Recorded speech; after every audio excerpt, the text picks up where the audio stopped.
Praise the Lord. ఈరోజు Bible ధ్యానము, నీకు నడిపింపు అవసరమా?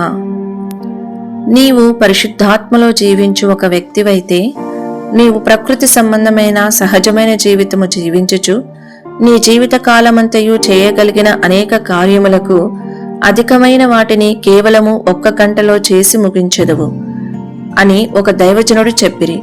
మనము 2 రీతులలో జీవించవచ్చునని పాస్టర్ ఎస్బి ఎర్నెస్ట్ గారు చెప్పేవారు. పక్షులు నడవగలవు, పక్షులు ఎగిరిపోగలవు. ఒక పక్షి కొద్ది దూరం మాత్రమే నడిచి వెళ్ళగలదు, కానీ ఎగిరినట్లయితే అది పర్వతములను, నదులను, ఇతరత్ర ఆటంకములను దాటి వెళ్ళగలదు. ఆత్మచేత నడిపింపబడు ఒక జీవితము ఎగురుచుండు ఒక పక్షి వలె ఉండును. ఐగుప్తు నుండి కనానుకు పయనించు ప్రయాణము 11 దినముల ప్రయాణము మాత్రమే, కాని ఇశ్రాయేలు ప్రజలు కనాను చేరుటకు 40 సంవత్సరములు పట్టెను. ద్వితీయోపదేశకాండము 1వ అధ్యాయము 2వ వచనము చూడుము.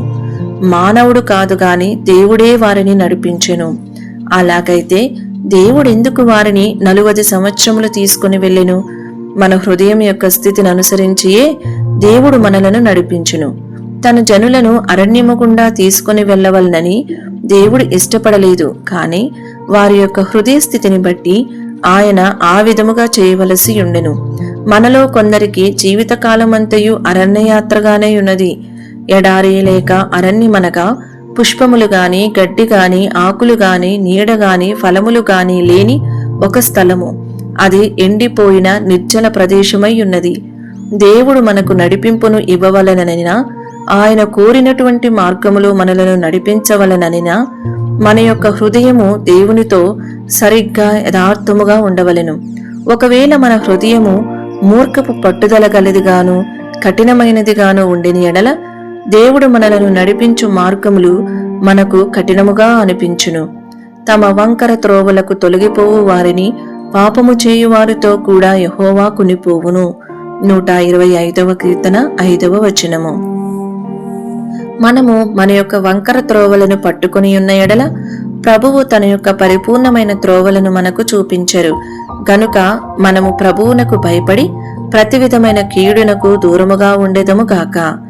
యెహోవా యందు భయభక్తులు గల వాడెవడో వాడు కూరుకోవలసిన మార్గమును ఆయన వానికి బోధించును. 25వ కీర్తన 12వ వచనము. ఈ వీడియో యొక్క పూర్తి స్క్రిప్ట్ కావాలంటే దయచేసి డిస్క్రిప్షన్లో చూడండి. ఈ వీడియో ఆంగ్లము మరియు హిందీ భాషలలో కావాలంటే ఛానల్ను సబ్స్క్రైబ్ చేయండి మరియు వీడియోలను క్రమంగా అనుసరించండి. Praise the lord.